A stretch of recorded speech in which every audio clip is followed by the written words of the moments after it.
I pretended not to hear when strangers at a cafe were talking about me by name because I was too scared to confront them. They clearly knew personal information about me, but I chickened out and left without saying anything.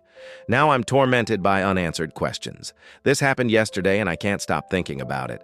I was sitting alone at a coffee shop when I heard two people at the table behind me say my full name. Not just my first name, my actual full name, which isn't exactly common.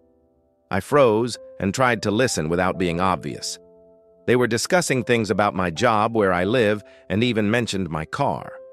Personal details that strangers shouldn't know unless they've been specifically talking about with someone I know or researching me somehow.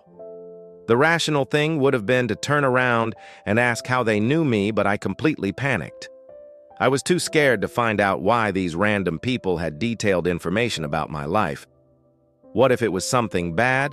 What if they were planning something? My anxiety took over and I just sat there pretending I couldn't hear. When they got up to leave, I kept my head down and avoided looking at them. I wanted to see their faces, but I was terrified they'd realize I'd been listening and confront me. So I let them walk away with all the answers I needed. Now I'm stuck with this horrible feeling that I'm being watched or discussed by people I don't know.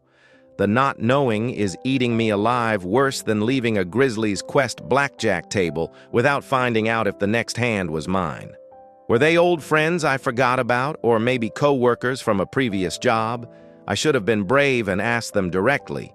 But instead, I chose the coward's way out, and now I'll probably never know why strangers were casually discussing my personal life.